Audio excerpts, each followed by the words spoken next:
As the government shutdown enters its second week, looks like Trump is in no hurry to get it back open. What's he planning? Welcome to America Uncovered. I'm Chris Chappell. After Congress failed to pass its yearly appropriation bill, the U.S. government shut down at 12:01 a.m. on October 1st. One big disagreement was over health insurance subsidies tied to Obamacare, but the exact cause for the shutdown aren't really important to what I'm going to talk about.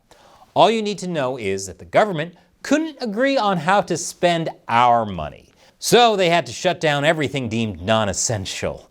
Around 750,000 government employees were sent home without pay. And the immediate result was chaos. Chaos at airports, chaos in our national parks, chaos on Wall Street. You know, I think we use the word chaos too much on this show. Every week it's government chaos this and government chaos that. We need a new word. How about pandemonium? It was coined by John Milton in Paradise Lost to mean the capital of hell, the pandemonium, or all demons. And well, if the shoe fits. Anyway, the shutdown has caused a lot of panic. But you know who's not panicking? Donald Trump. Republicans don't seem to be in a big hurry to negotiate with Democrats and get the government back open. In fact, Trump seems to be intentionally stirring up bad blood in order to keep those negotiations from happening. Case in point. Look, guys, there's no way to sugarcoat it. Nobody likes Democrats anymore. We have no voters left because of all of our woke trans bullshit. And if we give all these illegal aliens free health care, we might be able to get them on our side so they can vote for us. They can't even speak English, so they won't realize we're just a bunch of woke pieces of shit. So why does Trump want the government to keep the government closed? To answer that, we can go back to a phrase that saw a lot of play during the Reagan administration. Personnel is policy. What this means is, in government, you have a small number of elected officials at the very top, the president, the House, the Senate. These people set the policy. But below them is a vast bureaucracy, literally millions of people, tasked with making those policies a reality. These people are not elected. You have no idea who most of them are. And if they don't like a policy coming from the top, they can make sure it never sees the light of day. They can basically slow walk a policy forever. More paperwork, more legal reviews, more delays in its rollout. I have seen hell, and it's a Zoom meeting that never ends. Even if a policy is approved, it can still be narrowly enforced or not enforced at all. Funding can be shifted around so the program doesn't have the resources it needs in order to function. Reports and statistics can be delayed or presented in a way that obscures important data, and leaks to the media can sow doubt in a program and turn the public against it. This is what's actually meant by the deep state. It's not some shadowy cabal of adrenochrome-slurping Illuminati vampires working behind the scenes.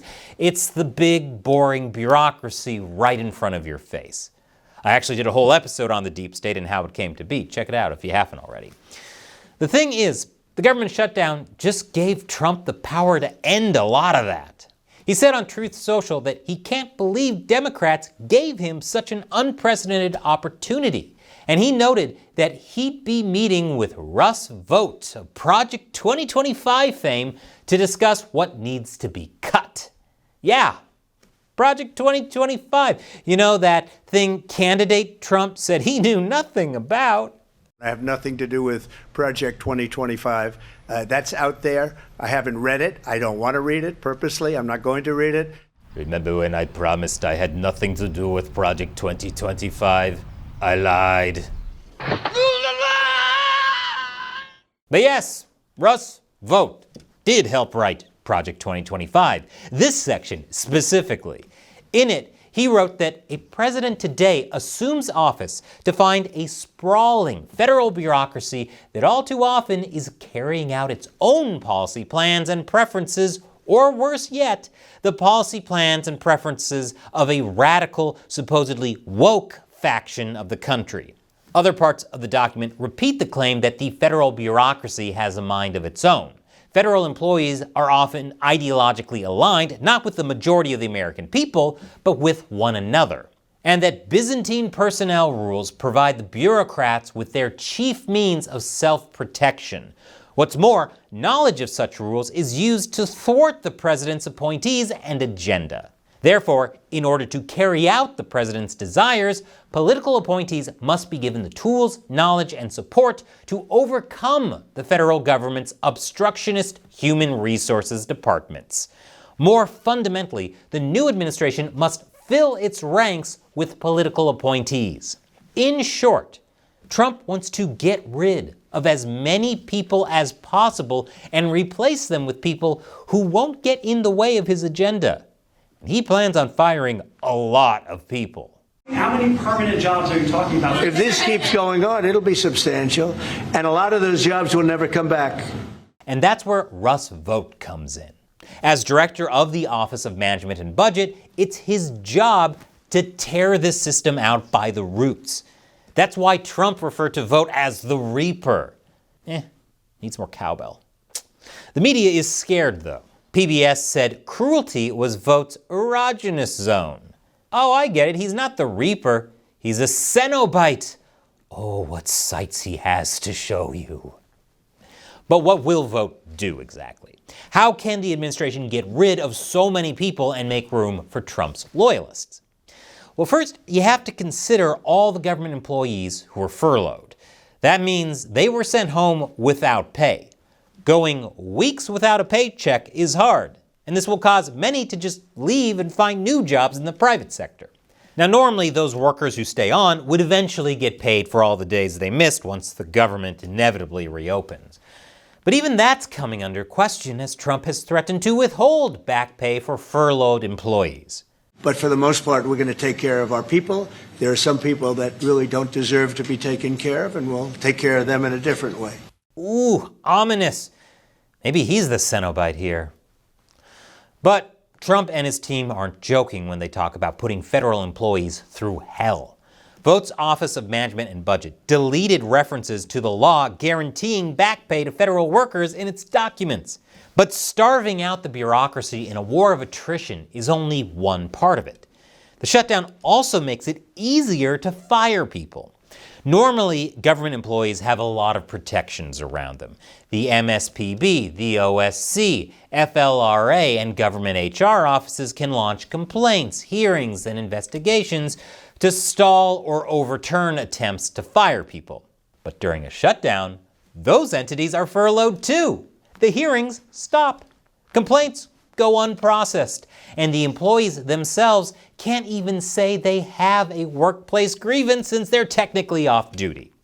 Vought, meanwhile, might start changing the rules, since the people who normally review those changes either aren't around or don't have the capacity to challenge them, meaning he might just reclassify huge swaths of people as at-will employees, and hey, presto, you can fire them whenever you want.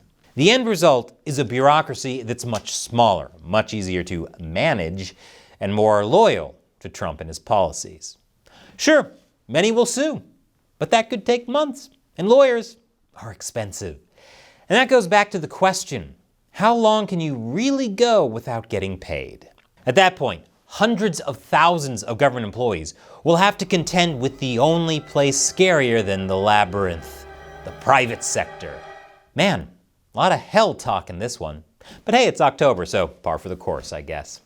Still, YouTube isn't exactly fond of these sorts of topics, or really anything besides compilations of cat videos. But who needs YouTube? I have you, my audience, who I love and am personally friends with.